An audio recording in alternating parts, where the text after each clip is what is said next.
Good morning, everybody. Silas back again on this beautiful day. It is absolutely wonderful out here today. We've got a busy one today. I'm going to hopefully haul some stuff down to the claw. That's the plan. I'm out here now. I've got to move that old GMC behind me, the old Ford, and then the old Plymouth back here. I got to get all those moved in. Once I get that not moved in, I got to get them moved out of the way because they're all sitting in my road. I was in a hurry when I dropped those off, so I just kind of dumped them everywhere. So I'm going to get the loader out real quick, get those moved. I've got a guy on the way with an old Chrysler. I don't remember what it was. I don't know if it was a New Yorker or what it was. I don't know. I guess we'll find out when he gets here. So he's headed down here. He's about an hour away. Once he gets here, I get that taken care of. Then I'm going to head to the main yard, and I'm going to start loading stuff up on the trailer and hauling it down to the claw. So I've been out here waiting for the guy to show up with that old Chrysler, and I guess he blew a tire, so he's not going to be here for quite a while. And I can't wait any longer. I've got lots I need to get done. I'm already way behind schedule now, so I'm going to go ahead and leave, and then when he gets here, he might have to wait on me for a little bit. I'm going to run to the yard. I'm going to get out the loader, and I'm probably just going to go ahead and load up the tanker truck on the trailer and haul it in. And about the time I get done with that, hopefully he'll be getting here, so then I'll come back out here, unload that Chrysler, and then go back over there and haul in a couple more loads. For those that may be just tuning in for the first time on this video, this truck here has a 366 in it that runs absolutely perfect. Unfortunately, those engines have little to no value other than scrap value, and we bought the thing for scrap. The tank's rusted out in the bottom, so the tank was no good anyway. The rear brakes are locked up on it, and it was just needed a lot of work. So the guy we got it from just wasn't in the mood to fix it, so he sold it to us for scrap. We've owned it now for, I don't know, 6-7 months. It was sitting over in a field. I actually carried this down the road with the loader because I couldn't find anybody to help me haul it. So I carried it over here. It's been sitting here for almost a month now, actually over a month. So now we're finally going to get it out of here. I'm hoping when they grab it with the claw, they can grab it right there in that hole in the middle, right above that generator. So I'm hoping that's what will happen, but I guess we'll find out when we get there. I don't know exactly what it weighs. It'll be interesting to find out, but it's very butt heavy. So I'm going to load it on my trailer backwards, let the back of it hang over the front of my trailer a little ways. I think that's going to be the best way to get it down there. It's only 5 blocks, so I don't have very far to go. Now that's a load there. That made my truck and trailer squat. That trailer's rated to haul 10,000 pounds of cargo though, so I think we'll be fine. I'm hoping they'll let me film them tearing it apart. I don't know if they will or not. I know they'll let me film unloading it. I've got my GoPro in the back window of the truck, so that way even if I have to drive out from underneath it, I can see it getting unloaded with the claw. But hopefully they'll let me park off to the side and film them ripping it apart. We'll see how busy they are. Boy, you can definitely tell I got something on the back of the truck. This is quite the load.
Tank's on there pretty good though, so he's probably going to have to work on it for quite a while. Probably won't be able to stay for the whole thing. Still interesting to watch a little bit of it. There's the hood.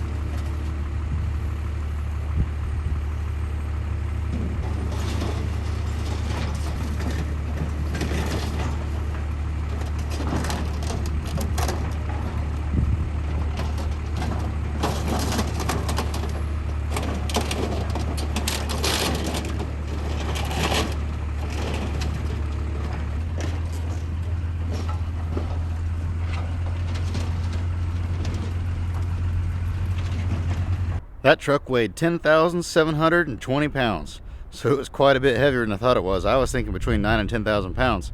It was 1,000 pounds heavier. It pulled really good though. I wasn't wobbling, had plenty of braking power, everything was fine. And he picked it off of there super easy, just picked it right up in the air, swung it over. I was really shocked how easy it came off of there. I'm back out here now though. That guy should be here any minute with that Chrysler, so I'll get it unloaded. Then I'll go back over there, and I've got that little Isuzu, or I guess it's the GMC version of the Isuzu. I'm going to take that, and I'll probably just throw a car on the back of it real quick, haul it down there, and then if I have time, I'm going to go ahead and pull the radiator off that old Pettibone or whatever that old loader is, and haul it down there as well. While I wait on him, I'll show you some of the stuff I found in this bus. We're going to cut the nose off this bus on Monday or Tuesday. It's a shame, but I posted this bus on several Facebook pages. One of them specializes in nothing but old buses, and I thought if somebody wanted it, they would find it on there and they'd want to buy it. And I said, look, I'm going to have to scrap it. I've got to move it. If you want it, this is the price I'll take for it. That's less than it'll scrap for. And I offered it up for $1,500. And everybody told me I was crazy. Scrap isn't worth that much. And I got to hear all these boohoo stories. People calling me a meth head scrapper and telling me I was just garbage for even considering such a thing, and just on and on and on. But you know, at the end of the day, nobody coughed up any money. So I said, okay, we'll see what happens. I'm going to go ahead and scrap it out. And it's probably going to bring about $600 to $700 more than my asking price once I get done with it. I found two brand new 750/20 tires. Still have the knobs on them. And these type of tires here have to have tubes in them anyway, so it doesn't really matter that they're kind of pushed together. They've been out of the sun. They were underneath a bunch of other stuff, so they're not all rotted or anything. The rubber is still soft, so those work good on a truck. I got these old tractor rims. When I first saw them, I thought they were brand new, but now that I look at them, they've just been reconditioned and then repainted. You can see that they've got some pitting on here, but those will still be fine for somebody. I just got to figure out what size they are. Then there's a whole bunch of old Buick wheels. There was three of those, and a set of 4 of those. And these would be off like an old Skylark or something like that. Those are all sold already. Mr. Good Pliers is going to come grab those. And then inside the bus, found this old dash panel that's for a bus like this. I think 40s International. I don't know what year. I think 39 to 47 or 8 are all the same. I don't know. I'll have to do some more research on it. But that's actually a pretty good instrument cluster right there. So that'll probably bring pretty good money. That'll probably bring, you know, $150 by itself. And it's got a good glove box door on it. I think I pretty well got everything else out of it. All this is just junk. It's just going to stay in here. One thing I am going to do though, before I scrap it, is come in here with my cutoff saw. And I'm going to cut all this panel out. Because that's just kind of neat how it has all those places. I think if I just take my saw and cut a big square around it, I'll have to cut that there. But I can cut a big square around that, and that'll be a neat piece. I'm sure somebody will buy that for a wall hanger. I like how they grafted these car doors into it so they can have windows that roll up and down. That's probably my favorite thing about this bus. I was sure hoping somebody would grab it up, because it's a nice one, because it's got the tall roof in it, so you can stand up in here. I think it's about 6.5 foot tall, so you can be a fairly tall person and still not have to duck. Thought it would have made somebody a cool tiny home or a camper or something like that, but oh well. When guns are outlawed, only outlaws will have guns. So they wanted people to see that, so they put a second tag light on there. I found these two old International hubcaps that went to a big truck like that, and then I found these old motorcycle parts. I don't know exactly what they're off of. I found a late 50s Yamaha that had a very similar style rack like this. It was a little bit different though, so I'm guessing this is out of the 50s, as well as the seat pan. I don't know exactly what they're off of. If you know what those are off of, let me know in the comments. And I just found these here. These are little park lights off the front of one of these buses, or one of these trucks, I mean. Here's some more good pieces.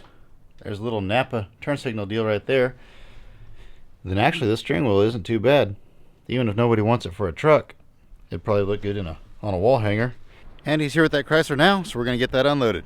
I guess he's not here. He's at the other yard where I just was, but I'm out here now because this is where the car needs to go. So he's going to head from there to here. It's only about a 10-minute drive, so he'll be here then.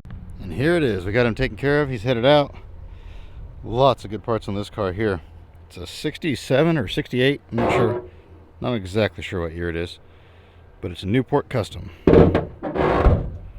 He was going to derby it years ago and just never got around to it. And now they don't use these for derby cars anymore.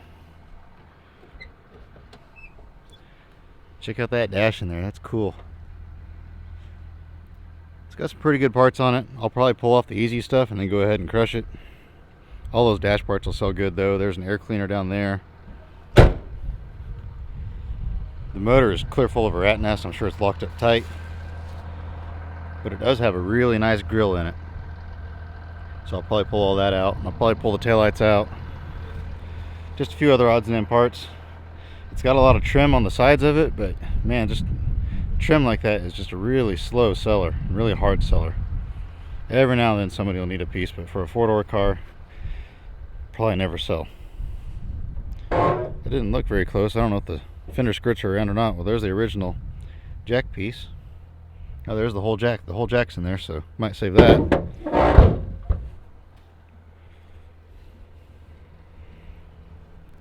Air temp. Air conditioned by Chrysler Corporation. There's a intake. 2-barrel intake. I don't know what that's off of.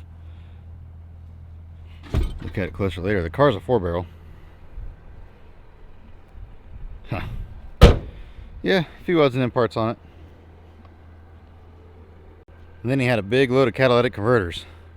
Bunches of diesels. Looks like 1, 2, 3, 4, 5, 6 diesels. He's from out in farm country, and so all the farmers know that he hauls stuff to me every now and then, so whenever they take one off their truck, they'll give it to him. He'll save them up, bring them all in at once. The thing is Kansas doesn't do emissions testing or inspections.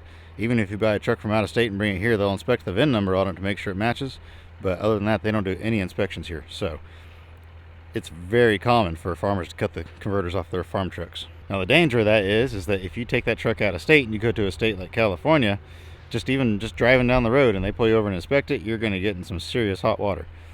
But a lot of times old farm trucks, they're probably not going to move more than 150, 200 miles of where they were born, so they'll live their entire life within that little radius, so it doesn't really matter that much. Some of them though, like this one over here, that one looks like it's fairly low mileage, and a lot of times what they'll do is they'll pull them off, and they'll pull them off nice, and they'll save them just in case they have to put them back on the truck to sell it. Well then, 10 years later, the truck's got 1 million miles on it, and it's a piece of junk, so they sell it for scrap, and then they bring the converter in for scrap. But I got to get all those loaded up now, get them out of here so they're not just laying on the ground, and then I'm going to go back, get me something to eat, and start hauling a few more loads to the claw. Next up for the claw is this old GMC Forward and this old plow. I was going to throw a car on the back of it, but I think the place where we have been sitting those trailers like I sent the other day is going to go up even more on price. So at this point in time, I don't want to send too many cars to the local yard because I can get more over there. So it's just crazy right now. Prices just keep going up every couple of days. I don't know what to do. And a real quick note, I've answered this question a million times, but people still ask this question all the time. Why don't people haul stuff direct to the claw instead of hauling it to me? And the answer is because I like cars, and so I pay a little bit extra for cars, and I cut the profit margin a little bit thinner on those, so I'm able to pay more than they pay off the street, but I'm really picky. I won't buy from just anybody, and if they give me any reason to not trust them or not want to deal with them, they're gone. I'm super picky. I don't buy loads of little stuff hardly ever. If I do buy loads of little stuff, I just match whatever price they're paying. And so that's why people bring stuff over here, and some people just like coming over here because it's just a matter of preference, a matter of habit.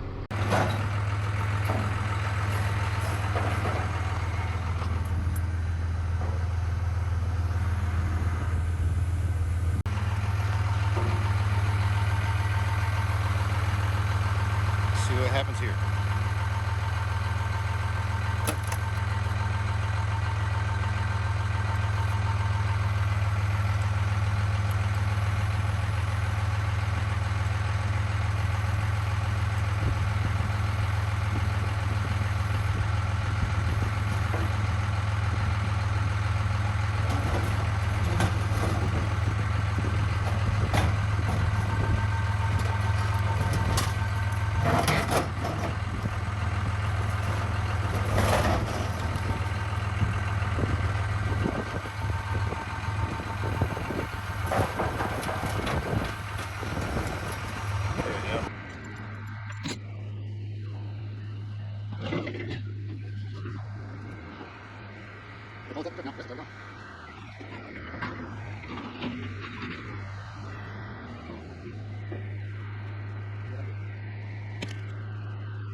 That one tore up my winch a little bit. The bumper caught these right here, but not that big of a deal. Just rubbed it a little bit. It's pretty stout. Caught my handle, but it didn't break nothing, so we're good. Next up on the execution list is this old forklift. I don't know if it's a Pettibone or what it is, but regardless, it's about to become metal confetti. I have to rip the radiator off of it. It's got a good running Continental engine on it, but the thing about Continental engines is they all run. So it's not a whole lot of value, and right now my time is so valuable that nobody could afford that engine. That's just the unfortunate side of it, because it would take quite a bit of cutting to get that thing out of there. But I'm just going to rip the radiator off of it real quick. It's got kind of a cool grill on it, but it's been butchered up a little bit, so I'm just going to rip it off with the loader, load it up on the trailer, and away she goes.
And there we go, she's loaded up.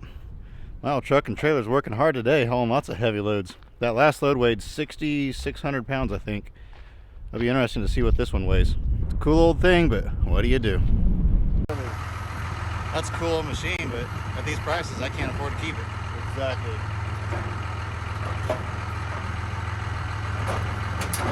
There it goes.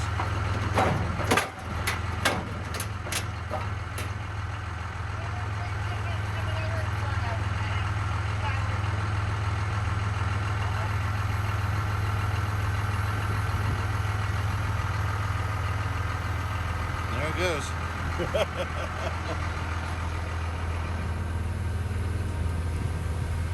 Looks like we just missed him smashing up that old GMC forward cab. Just got done pulverizing it. Sent a whole bunch of farm equipment in with another guy earlier.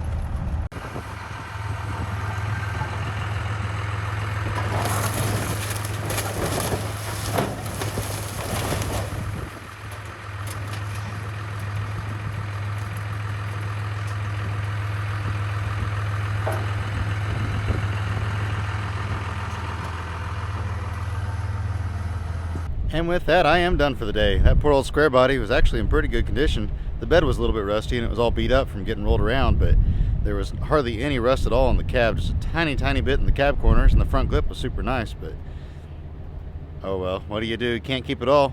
Right now with prices this high, if I don't crush it and then later on I decide to crush it, I'm probably going to lose money on it, because prices could drop 50 to 100 bucks a ton like that at the moment's notice.